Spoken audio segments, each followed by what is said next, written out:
Helldivers 2 completely changed the conversation about live service games, and honestly, a lot of people aren't even sure how it happened. But it's hard to deny that they caught lightning in a bottle, and I think there are 4 factors that help with that popularity, and I also think their recently announced content coming in August will not be enough to bring a lot of those players back. So the 4 factors that made it take off was, first, it went viral. It felt like every time you opened up a platform, somebody was talking about Helldivers 2. There were memes, there were jokes, there were people that weren't really even into video games that were talking about it or asking me if I was playing the game. So the virality certainly helped it rise to prominence. Another reason is that the concept of the game was simple. There wasn't an elaborate tutorial. The tutorial itself is a bit of a joke and a meme because it's a basic concept, right? You just drop in, you shoot bugs, you have a good time. The third reason was word of mouth went into overdrive. Your friends list was playing, people were sending messages,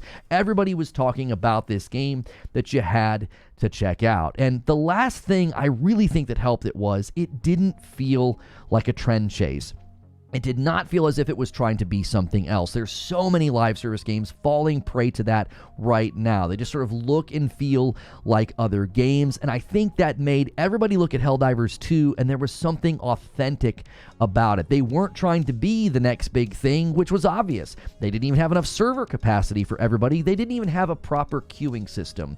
But as all live service games learn, it's really difficult to keep and maintain a player base. And their recently announced big update is just not going to be enough to bring those player numbers rallying back. On August 6th, they will be adding a new difficulty, a super hell dive at tier 10, new mission objectives, new enemies, new locations, and I really want to talk about 2 significant problems that are lacking or need to be addressed if they really want players to come surging back. New content and enemies is only part of the solution. Now, full disclaimer, the devs probably are overwhelmingly happy and don't feel any pressure to climb back to the player heights that they once had. But that doesn't mean that they can't maximize the amount of returning players, and it certainly doesn't mean that they should coast and ignore player feedback. Now, every weekday here on Reforge Gaming, I tell you what I think about a gaming topic, and then we go to a live stream where I want to hear what you think. So, if you like this content, please remember to hit like and subscribe. The most common piece of feedback I have seen from those who stopped playing Helldivers 2 is that they got tired of all of the nerfs. So the first thing I want to state loud and clear is something that I have said very many times. Balance is boring. So why is it boring? Well, first, it leads to a neutered power fantasy. It starts to feel like every standout weapon, every standout stratagem just gets sort of hammered down and flattened out. You sort of take everything about the game that made it exciting in the early days, or the funny moments, or the goofy moments, or just the thing that everybody said, hey, you gotta try this gun out. That all gets flattened out. Another thing it does is it commonly takes away more than it gives back. You end up feeling like all of the strong weapons and stratagems get sort of nerfed into oblivion, and they don't raise enough, or they don't buff enough things. And commonly you will see games sort of turn into a nerfing struggle where they nerf something and try to buff something else, and they end up overdoing it and they have to nerf it again. Another thing that happens is it really feels like you are policing the fun. Players feel like every time they discover something exciting or fun or maybe even a little bit broken, it gets taken away rather quickly.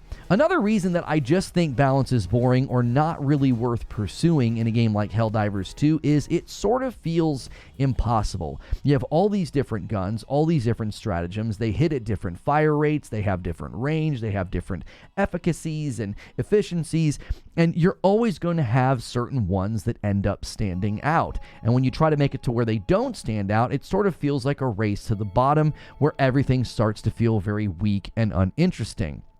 And that's the last thing that I think happens.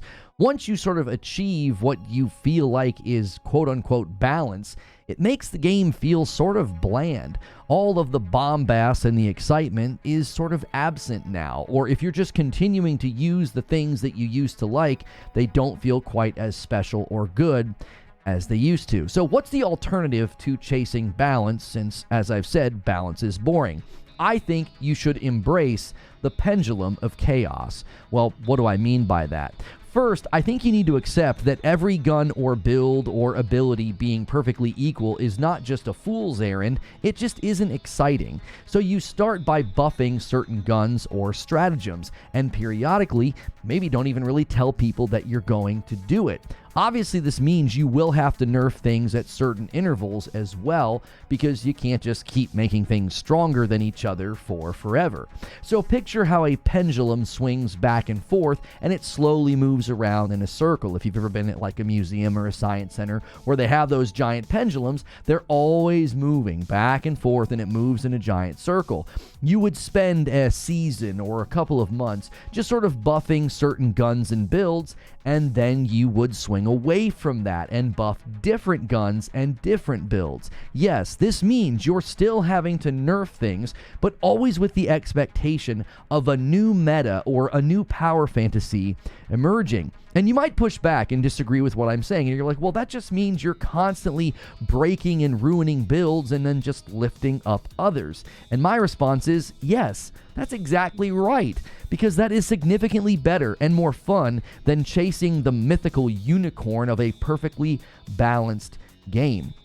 And they could put this right into the lore of the storytelling. You could have a weapons expert or a stratagem R&D team, and they're just sort of updating the guns and the stratagems with more power, and then they have to scale them back. And maybe there's complaints that too many Helldivers are dying or something like that. This would also create the perfect setup for something else that I have commonly advocated for in games like this. It's called contextual power. A great way to buff or add power and make certain items and abilities more interesting is to augment them or buff them against certain enemies. This doesn't require nerfing existing equipment, but it certainly has players shifting around and experimenting. Embracing the pendulum of chaos allows the developers to recapture what makes the game fun in those early honeymoon weeks. Everything is new. Every gun and stratagem is worth trying out in those early days. But then the metas emerge, and the best guns and the build guide videos hit the airwaves, and you can always disrupt that with your next major update. Players would much rather have something new and different and powerful as an option than just feel like their current favorite build is not quite as good as it used to be.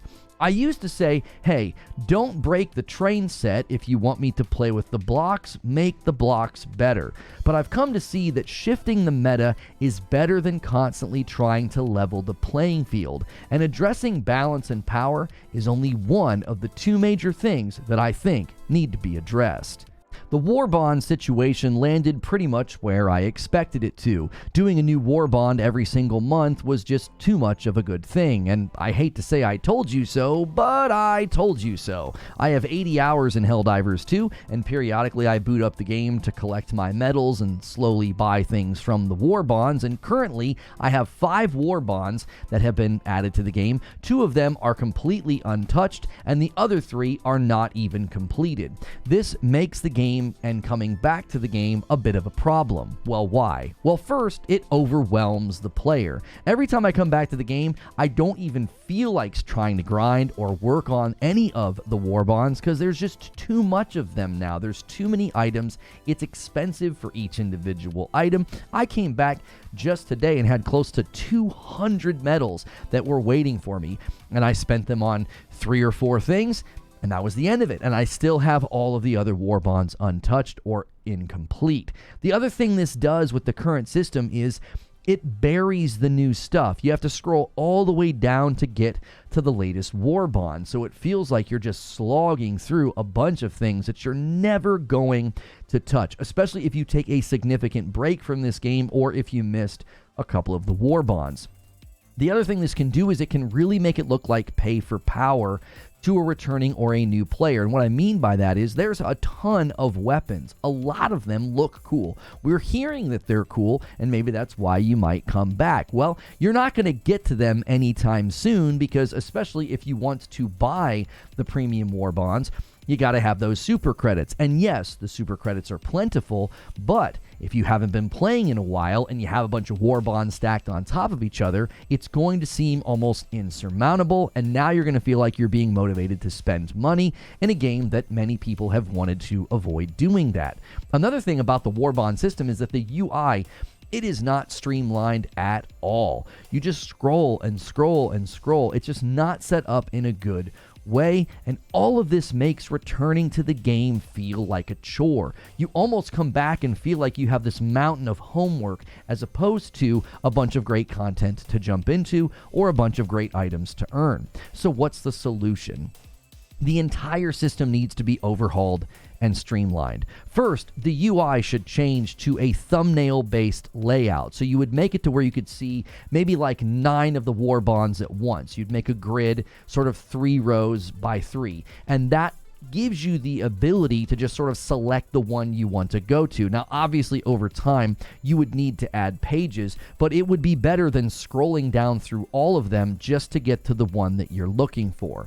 The second thing you would want to do is the amount of medals that it takes to buy an item, it needs to go down over time. Slowly buying items that cost 50 to 80 medals from a war bond that is months old just feels unnecessary. And I know the pushback's going to be, hey, that's not fair. We bought those for more medals when they first came out. Listen, that's always the risk of being an early adopter, but you've also been able to enjoy the items and the guns for far longer. Making it to where somebody jumping into the game brand new or returning to the game after 6 months, that means they have to play as much as you did over the course of those 6 months just to catch up to where the game currently is. That would be detrimental to returning player numbers as well as the returning player experience. The third thing they need to do is they have to consider making war bonds have both free and premium items, okay? You could make all of the premium items cosmetic and all of the guns free. Yes, the super credits are plentiful enough in this game that you can completely avoid spending money if you play enough. But again, returning or new players will be buried by the sheer amount of war bonds and items. Having that money, having guns behind money basically, and behind a premium currency is going to make people feel like it's pay to win. Even though it's not, it's going to look like that on the surface. It just looks better and it's simpler to have a very clean divide between cosmetic items and weapons. Basically make the war bonds serve the players rather than have the players feeling like they're serving the war bonds. So if the devs reevaluate their approach to balance as well as the war bonds, I really think this game could bounce back. I should make it very clear at the end here that I don't think this game is in trouble or in some dire situation. Now, undeniably, a large portion of the player base has stopped playing. They went from being the top most played game on Steam, sitting above the likes of Counter-Strike 2, to falling in the most recent report to 5th place. Now, 5th place is a very respectable spot, given the games that it is sitting above, but that means a huge amount of the player base had to stop logging in for it to fall from such a strong position, which is a mixture of concerning but also encouraging. It is concerning because it does seem like when they made everybody link their PSN and the score dropped and in the Steam situation, as well as all of the nerfs, that did seem to expedite the player numbers falling. But it's encouraging to see a game so far exceed their own expectations. They were anticipating no more than about 50,000 to 100,000 concurrent peaks, and their record on Steam currently sits at over 450,000 players. And they sold 12 million copies, making it the fastest selling PlayStation game ever. So it's safe to say that they are set for a while. They didn't overreact. They didn't hire a bunch of staff. They didn't seem stressed about delivering a bunch of content, even though they were committing to the one war bond a month. They've since said that needs to be reevaluated. If anything, they've slowed down. They're taking a fairly relaxed posture, likely because they won the video game lottery and they feel no pressure to clamor to get players to come back. I think one of the best things they could do with their August update is to buff a bunch of guns, buff a bunch of stratagems, and don't say a word about it. Let the community organically discover it. Let them make their videos, their tweets, and their Reddit posts tap into that organic power of this game and let that be what drives the player numbers back up. New content is great. Virality based on discovery is better. But those are just my thoughts, and now it's time to hear your thoughts. And you can do that in a comment below or come over to the live stream, which should be hitting the card right here as well. It'll be in a pinned comment below. And if you like this content and you want more like it, please remember to like, share, and subscribe.